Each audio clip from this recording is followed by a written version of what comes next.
आज का हमारा विषय है मास डिफेक्ट व बाइंडिंग एनर्जी, द्रव्यमान क्षति व बंधन ऊर्जा।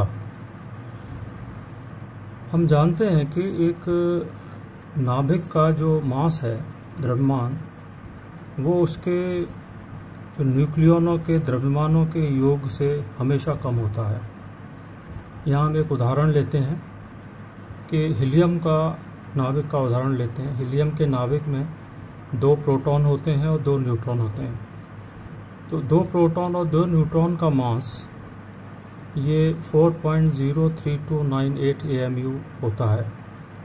और अगर हम हीलियम एटम का या हीलियम नाभिक का द्रव्यमान लें तो वो आता है 4.002603 AMU। यहाँ हमें ये ध्यान रखना है कि किसी भी एटम का मास व नाभिक का मास AMU में लगभग बराबर होता है। तो अगर हम एटम का मास भी यूज़ करते हैं कैलकुलेशन में तो वो गलत नहीं है, वो सही है। तो यहाँ हम देख रहे हैं कि 2 न्यूट्रॉन व 2 प्रोटॉनों का मास 4.03298 है, जबकि हीलियम का मास इससे थोड़ा कम है। तो ये जो कमी है मास की, ये है करीब 0.03 AMU। ये जो कैलकुलेटेड वैल्यू है, जो कमी मास में आई है, इसे ही हम मास डिफेक्ट कहते हैं।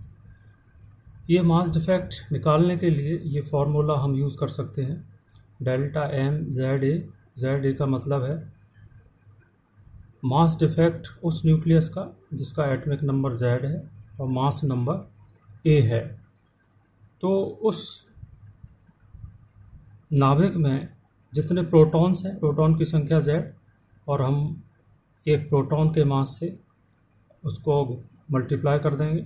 उसी तरह जितने न्यूट्रॉन्स हैं, न्यूट्रॉन की संख्या होगी A-Z, जहाँ A द्रव्यमान संख्या है, उसको हम एक न्यूट्रॉन के मास से मल्टीप्लाई कर देंगे।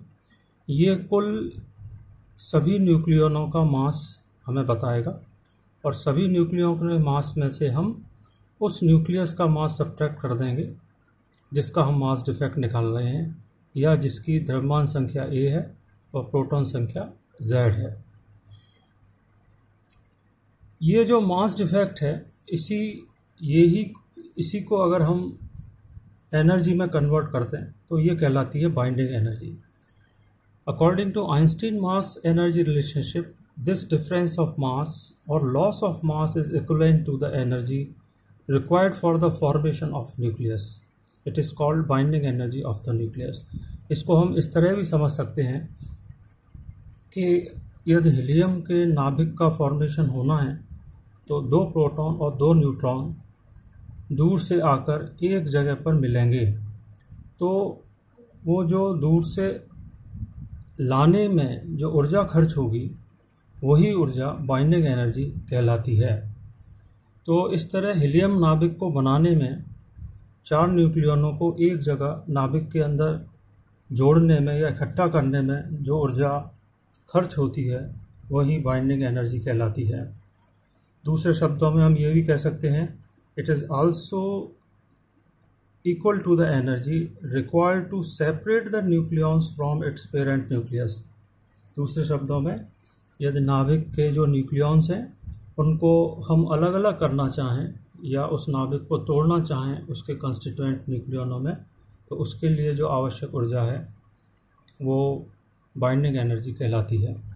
तो आइंस्टीन मास एनर्जी रिलेशन से हम लिख सकते हैं binding energy is equal to mass defect into c²।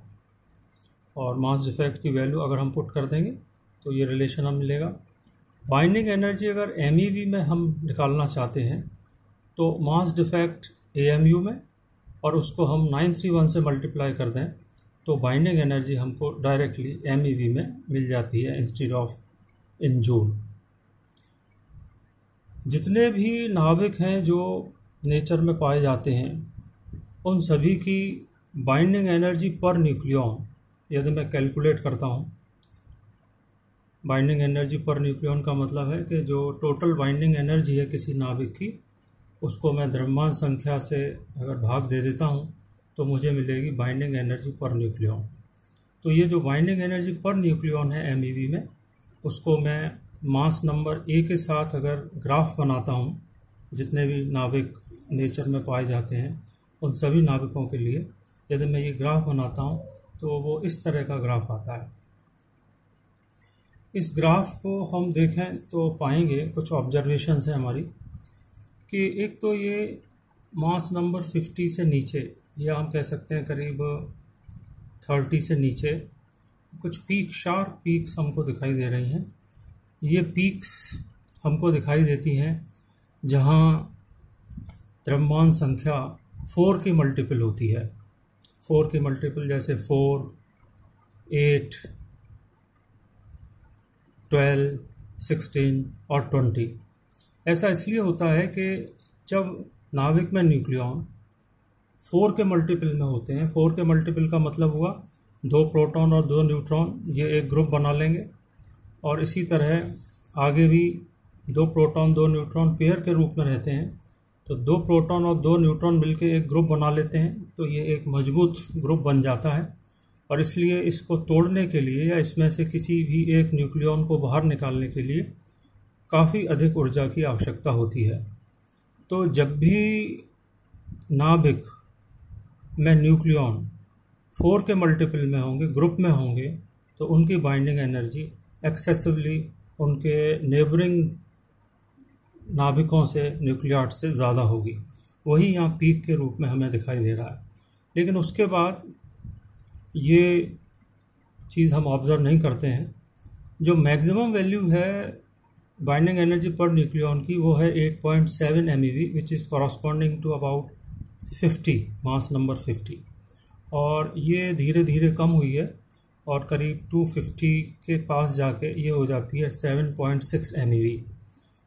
तो ये करीब हम देखते हैं कि मास नंबर 50 के बाद या 40 के बाद जो बाइंडिंग एनर्जी पर न्यूक्लियॉन है वो ऑलमोस्ट कांस्टेंट है, constant with in the 10% of the value of binding energy per nucleon. बहुत ज़्यादा फ़र्क नहीं है। तो ये शो करता है कि न्यूक्लियर फोर्स सैचुरेटेड होते हैं। न्यूक्लियर फोर्स का एक गुण है सैचुरेशन की प्रॉपर्टी, वो यहाँ पर सिद्ध होती है। इसका मतलब है कि एक न्यूक्लियॉन सिर्फ अपने पड़ोसी न्यूक्लियॉनों को ही आकर्षित करता है। यदि वो सभी न्यूक्लियॉनों को आकर्षित करता तो बाइंडिंग एनर्जी पर न्यूक्लियॉन कभी भी कांस्टेंट नहीं होती। इसके अलावा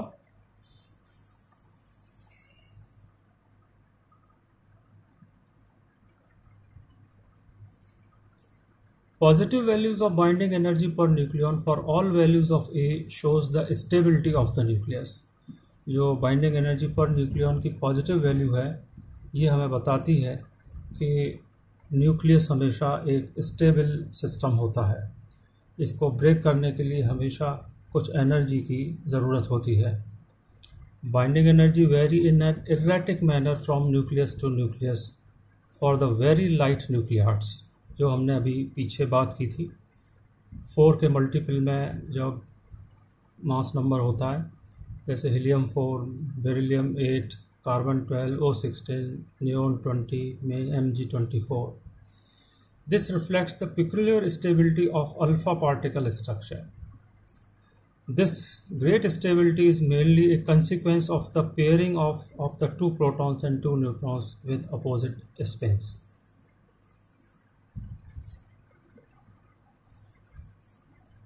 जो कर्व है, कांस्टेंट कर्व जिसको हम कहते हैं, उसमें भी कुछ डिसकंटिन्यूटीज होती हैं। These discontinuities were observed at Z और N equal to the Mesic number in the curve। ये जो मेजिक नंबर हैं ये होते हैं 2, 8, 20, 28, 50, 82, 126। यानी कि किसी भी नाभिक में जब न्यूट्रॉन या प्रोटॉन की संख्या इनमें से किसी एक के बराबर होती है तो वो मेजिक नंबर कहलाता है। और ऐसा नाभिक अपने पड़ोसी नाभिकों से अधिक स्थायी होता है और इसलिए इस नंबर के अगेंस्ट हमको उस कर्व में स्मॉल पीक्स दिखाई देती हैं। हालांकि यहाँ डायग्राम में ये पीक शो नहीं की गई हैं क्योंकि बहुत छोटी छोटी पीक्स होती हैं। धन्यवाद।